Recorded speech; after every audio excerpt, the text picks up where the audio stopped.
Interior design করতে হলে আমাদের বিভিন্ন জায়গায় বিভিন্ন প্রকার বোর্ড ব্যবহার করতে হয়। আমার সামনে অনেকগুলো বোর্ডের স্যাম্পল আছে, যেগুলো স্যাম্পলের সাথে আজ আমি আপনার সাথে পরিচয় করিয়ে দেব। কোথায় কোন বোর্ড ব্যবহার করতে হয়, কোথায় কোন বোর্ড ব্যবহার করা উচিত, কোথায় কোন পেন ব্যবহার করতে হয়, কোথায় কিভাবে বোর্ডটি ব্যবহার করলে ভালো হবে, এ টু জেড সবকিছু আজ আমি আপনাদের সাথে শেয়ার করব। আমার সামনে আপনারা দেখতে পাচ্ছেন একটা বোর্ড আছে, এখানে আমার সামনে দুইটা মেলামাইন বোর্ড আছে। যে বোর্ডগুলো আসলে কেমনে আমরা মেলামাইন বোর্ড চিনবো, মেলামাইন বোর্ড চিনার উপায় হচ্ছে আমরা এখানে দেখতে পাচ্ছি, যখন আমরা মেলামাইন বোর্ডের সাইড থেকে দেখবো, সাইড থেকে দেখার পর এখানে দেখতে পাবেন যে খসড়া খসড়া অনেকগুলো ফাইবার আছে। এটা আসলে মেলামাইন বোর্ড চিনার উপায়। এই বোর্ডটি তৈরি হয় পাটখড়ি থেকে। পাটখড়িকে যখন গুঁড়া গুঁড়া করে যে সার্স আছে, সার্সের মধ্যে দিয়ে কিন্তু এই বোর্ডটা তৈরি করতে হয়। ওকে, এই বোর্ডটা আমরা দেখতে পাচ্ছি যে সামনে আমাদের একটা ফাইবার আছে বা একটা টেক্সচার আছে। এই টেক্সচার আসলে শুধু এক ধরনের টেক্সচার হয় না, মেলামাইন বোর্ডের অনেক ধরনের টেক্সচার হয়। আমার কাছে হচ্ছে মোট দুইটা টেক্সচার আছে, মেলামাইন বোর্ডের অনেক টেক্সচার হয়। তো মেলামাইন বোর্ড দিয়ে আমরা কোথায় কোথায় মেলামাইন বোর্ডটা ব্যবহার করতে পারবো, আমরা সাধারণত আমাদের অফিসের যে ওয়ার্ক স্টেশন গুলো হয়, ওয়ার্ক স্টেশনে আমরা কিন্তু মেলামাইন বোর্ড দিয়ে ওয়ার্ক স্টেশন তৈরি করি। অথবা টুকটাক যে ছোটখাটো যে আমাদের ক্যাবিনেট গুলো হয়, এই ক্যাবিনেটের মধ্যেও কিন্তু আমরা মেলামাইন বোর্ড ব্যবহার করি। আমার সামনে আরো অনেকগুলো বোর্ড আছে, যেগুলো আমি স্টেপ বাই স্টেপ সবকিছু আপনাদের দেখাবো। এখানে দেখতে পাচ্ছেন আমার হাতে আর একটা বোর্ড আছে। এই বোর্ডটাও কিন্তু আমাদের একটা টেক্সচারের বোর্ড। এটা উপরে যেটা দেখতে পাচ্ছেন এটা হচ্ছে লেকার পেন করা।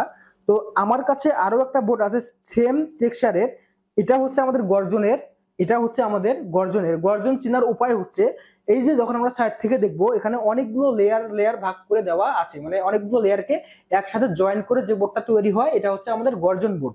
তো এই টেক্সচারটা আর এই টেক্সচার কিন্তু সেম টেক্সচার। তো আমরা কি করেছি, এই টেক্সচার উপরে যখন আমরা লেকার পেন করি বা লেকার পলিশ করি, তখন কিন্তু এটা এরকম রিফ্লেকশন আসে, আপনারা হয়তো ক্যামেরায় দেখতে পাচ্ছেন। আর এটা হচ্ছে আমাদের যখন আমরা দোকান থেকে আমরা বোর্ডগুলো কিনবো, তখন আমরা ইনিশিয়ালি এরকম কিনতে পারি। আমরা কিন্তু সরাসরি এই যে এইরকম পলিশ করা বা লেকার পলিশ করা কিন্তু বোর্ডগুলো আমরা পাই না। যখন আমরা কোনো ক্যাবিনেট ব্যবহার করি বা বাসাবাড়ির যে ক্যাবিনেট আলমিরা হয়, ওই ক্যাবিনেটে কিন্তু আমরা এই বোর্ডটা ব্যবহার করি। সাধারণত আমরা কি করি, ক্যাবিনেটের যে ফ্রেমটা আছে, এই ফ্রেমের মধ্যে আমরা কিন্তু গর্জনের বোর্ড দিয়ে গর্জনের একটা ফ্রেম করি। ফ্রেম করার পর আমরা আসলে ডকুমেন্টটা আসলে অনেক লাক্সারিয়াস, অনেক দামি। তো এই জন্য আমরা যেটা করি, আমাদের যে ক্যাবিনেটটা হয়, ক্যাবিনেটের যে সামনে আমরা পাল্লা ব্যবহার করি, এই পাল্লার মধ্যে কিন্তু আমরা অনেক সময় দেখা যায় যে আমরা এই টেক্সচারটা ব্যবহার করি। এই টেক্সচারটা ব্যবহার করলে কি হয়, আমাদের দেখতে অনেকটা সুন্দর লাগে। ওকে, আমরা মোটামুটি কিন্তু এই বোর্ড সম্পর্কে মোটামুটি সবকিছু কিন্তু বুঝতে পেরেছি। আমার কাছে গর্জন বোর্ডের আরেকটা স্যাম্পল আছে, সেম টেক্সচারের আরেকটা স্যাম্পল দেখতে পাচ্ছেন আপনারা। এখানে একটা টেক্সচার, এখানে একটা টেক্সচার, কিন্তু আমাদের কিন্তু বোর্ড একই। একটা বোর্ডের মধ্যে আমরা কিন্তু অনেকগুলো টেক্সচার কিন্তু পেয়ে থাকি। এখন আপনারা যে বোর্ডটা দেখতে পাচ্ছেন আমার হাতে আছে, আমরা যখন এই পাশে দেখবো, এই সাইড থেকে দেখবো, তখন কিন্তু দেখতে পাচ্ছেন যে এটা গর্জনের অনেকগুলো লেয়ার একসাথে জয়েন করে কিন্তু তৈরি। তবে এই বোর্ডটাকে আমরা বলি হচ্ছে মেরিন প্লাই বোর্ড। যে বোর্ডটার মধ্যে হচ্ছে আমরা পানির মধ্যে যদি রাখি, তারপরেও এই বোর্ডটা কিন্তু সহজে পানিতে নষ্ট হয় না। সাধারণত জাহাজের মধ্যে এই বোর্ডগুলো কিন্তু ব্যবহার করা হয়। এটার মধ্যে আপনারা দেখতে পাচ্ছেন আমাদের কিন্তু লেকার পলিশ করা। সাধারণত এই বোর্ডটা যখন আপনি পানির মধ্যেও রাখবেন, তারপরেও কিন্তু কিছু হবে না। এই বোর্ডটা যদি আপনারা কোনো বাসা বাড়ি বা ক্যাবিনেটের ফ্রেমিং বানান, বা তখন দেখা যাবে যে 20 বছর বা 30 বছরে কিন্তু সহজে এই বোর্ডটা ঘুনেও খাবে না বা নষ্টও হবে না। এই বোর্ডটা কিন্তু অনেক দামি। তো সাধারণত আমরা যদি একটা বেডরুমের একটা ক্যাবিনেট মেক করতে যাই, আমরা বেসিক্যালি কি করব, তখন আমরা গর্জনের একটা হচ্ছে ফ্রেমিং তৈরি করব। ফ্রেমিং তৈরি করার পর, মানে গর্জন বুদ্ধি ফ্রেমিং তৈরি করার পর হয়তো আমরা এটা দিয়ে একটা পাল্লা তৈরি করতে পারি, কারণ পাল্লাটা আসলে একটু সুন্দর লাগে বা পঞ্চায়েত থেকে আমরা দেখি, তখন কিন্তু জিনিসটা অনেক বেশি ভালো হয়। আমার সামনে আরো অনেকগুলো স্যাম্পল আছে, যেগুলো স্যাম্পল আমি স্টেপ বাই স্টেপ দেখাবো। এখন আপনারা যে স্যাম্পলটা দেখতে পাচ্ছেন, এটাও কিন্তু একটা গর্জন বোর্ডের স্যাম্পল। আর এর সামনে যে পেনটা দেখতে পাচ্ছেন, এটা কিন্তু পেন করা। এই পেনটার নাম হচ্ছে ডোকো পেন। ওকে, এটা হচ্ছে আমরা যখন স্প্রে করে করে যে পেনটা করি, এটাকে হচ্ছে বলি আমরা ডোকো পেন। যখন আমরা এটা ক্যাবিনেটে ব্যবহার করি, তখন কিন্তু এটা দেখতে অসাম লাগে। মানে অ্যাকচুয়ালি এটা গর্জন বোর্ড। এটা হচ্ছে আমাদের যে স্যাম্পলটা যেটা আছে, এটা কিন্তু 12 mm বোর্ড, এন্ড হচ্ছে এটা ডোকো পেন করা। তো ডোকো পেন যখন আমরা করি, তখন কিন্তু এটা অনেকটা দামি হয়। আমরা সাধারণত এই বোর্ডটা ব্যবহার করি ম্যানেজিং ডাইরেক্টরের যে পিছনে যে ব্যাকড্রপ যে ডিজাইনগুলো হয়, ব্যাকড্রপের ডিজাইনে আমরা ব্যবহার করি ক্যাবিনেটে, এন্ড হচ্ছে বাসাবাড়ির যে ক্যাবিনেটগুলো হয়, ক্যাবিনেটে ব্যবহার করি। আর ডোকো পেন আমরা চাইলে আমাদের হচ্ছে যে ডোরগুলো হয়, ডোরের মধ্যেও আমরা ব্যবহার করতে পারি। তো এখন আমার সামনে আরো অনেকগুলো বোর্ড আছে। এখন আমার সামনে যে বোর্ডটা আপনারা দেখতে পাচ্ছেন, এখন আমার সামনে এই বোর্ডটা হচ্ছে এমডিএফ বোর্ড। এমডিএফ বোর্ড চেনার উপায়, যখন আমরা সাইড থেকে দেখবো, এখানে এই বোর্ডটা কিন্তু কাগজ দিয়ে তৈরি। মানে কাগজটাকে তারা হচ্ছে ছোট ছোট করে, মানে গুঁড়া করে পাউডার করে এটা কিন্তু সার্সের মধ্যে দিয়ে কিন্তু এই বোর্ডটা তৈরি করতে হয়। আর এটার সামনে দেখতে পাচ্ছেন যে ইউভি একটা পলিশ আছে, এটা কিন্তু জাস্ট ম্যাট দেখতে পাচ্ছেন হয়তো আপনারা, এটা কিন্তু ম্যাট। তো এখানেও আরো অনেক ধরনের টেক্সচার পাওয়া যায়। তো এই বোর্ডটাও আমরা কিন্তু বাসাবাড়ির যে ক্যাবিনেট আলমিরা গুলো হয় এখানে কিন্তু আমরা ব্যবহার করতে পারি। আরেকটি বিষয় বলতে ভুলে গিয়েছি, আমার কাছে আরেকটি যে বোর্ডটি আছে মেরিন প্লাই বোর্ড এন্ড যে টেক্সচার, আমরা চাইলে আমাদের যে কিচেন ক্যাবিনেট গুলো আমরা মেক করি, আমরা চাইলে কিন্তু এটা কিচেন ক্যাবিনেটেও ব্যবহার করতে পারি। কারণ কিচেন ক্যাবিনেটে অনেক সময় পানির যে কাজগুলো আছে, পানির কাজগুলো হয়, বা যেহেতু এটা marine ply, great marine ply, যখন আমরা পানির মধ্যে এটা রাখবো বা পানি পড়লেও কিন্তু এটা সহজে কিছু হবে না। তো আমার সামনে আরো অনেকগুলো স্যাম্পল আছে যেগুলো আমি স্টেপ বাই স্টেপ সবকিছু আপনাদের দেখিয়েছি। এন্ড আমরা এখন আসি, আমরা রেগুলার যে বোর্ডটা ব্যবহার করি, আমরা কিন্তু রেগুলার বেশিরভাগ সময় এই বোর্ডটা ব্যবহার করি। এই বোর্ডটা আমরা অনেক জায়গায় ব্যবহার করি। এই বোর্ডটার নাম হচ্ছে পার্টিকেল বোর্ড। আমরা কিন্তু দেখা যায় যে যখন হচ্ছে অফিস বাসা বাড়ি যেখানেই হোক না কেন, আমরা কিন্তু এই বোর্ডটা সিলিং হিসেবে কিন্তু এটা ব্যবহার করি। আর যখন আমরা সিলিং করি, সিলিং এর মধ্যে আমরা এটা প্লাস্টিক পেন্ট করি। অনেক সময় আমরা দেখা যায় যে আমরা যে ওয়াল প্যানেলিং গুলো আছে, ওয়াল প্যানেলিং এর মধ্যেও কিন্তু আমরা এই বোর্ডটা কিন্তু ব্যবহার করি।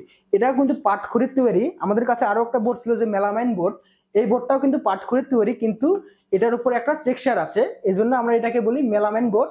আর এটা কিন্তু পার্টিকেল বোর্ড, যেটা আমরা সিলিং এর জন্য ব্যবহার করি বা ওয়াল প্যানেলিং এর জন্য আমরা কিন্তু ব্যবহার করি।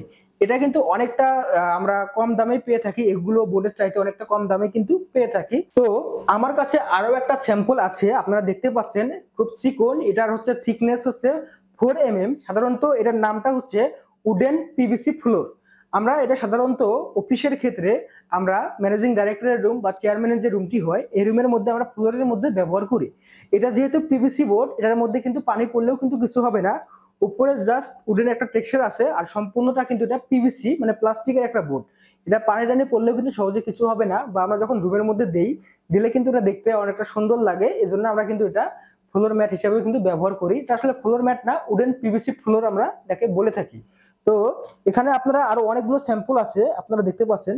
এখন আপনারা আমার কাছে একটা হচ্ছে স্যাম্পল দেখতে পাচ্ছেন, এটা হচ্ছে এমডিএফ বোর্ডের ডেকোরেটিভ বিট বলি। আমরা সাধারণত যখন সিলিং করি, সিলিং এর মধ্যে এই বিটটা ব্যবহার করি। এন্ড এখানে আরো একটা স্যাম্পল আপনারা দেখতে পাচ্ছেন, এই যে স্যাম্পল, এটা আমরা সিলিং এর মধ্যে ব্যবহার করি।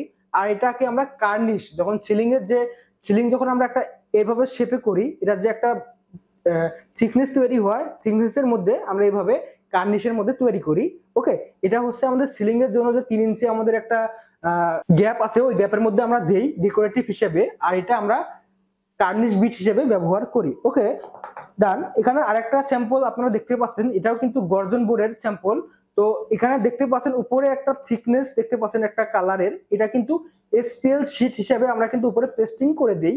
তো এসপিএল শীট পেস্টিং করার যে ওয়েটা আছে, আমরা যে কোনো একটি বোর্ডের উপর সলিউশন দেই, সলিউশন দেওয়ার পর আমরা কিন্তু এসপিএল যে বোর্ডটি আছে এটাকে পেস্টিং করে দেই। আমার কাছে এসপিএল শীটের অনেকগুলো স্যাম্পল আছে আপনারা দেখতে পাচ্ছেন, আমি স্টেপ বাই স্টেপ সবগুলো আপনাকে দেখাচ্ছি। এখানে দেখতে পাচ্ছেন যে এখানে কিন্তু অনেকগুলো টেক্সচার, অনেকগুলো কালারের কিন্তু আমাদের কাছে এসপিএল শীটের স্যাম্পল আছে।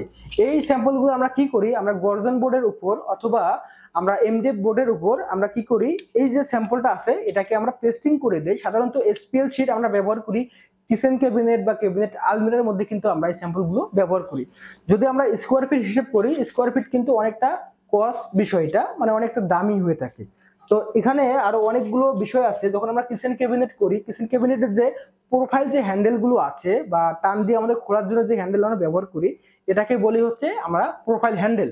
তো যখন আমরা হ্যান্ডেল হিসেবে ব্যবহার করি, আমরা কিচেন ক্যাবিনেটের যে বোর্ড গুলো আছে বোর্ডের মধ্যে আমরা এটাকে লাগাই দেই, লাগাই দেওয়ার পর এখান থেকে টান দিলে আমাদের পাল্লাগুলো খুলে যায়।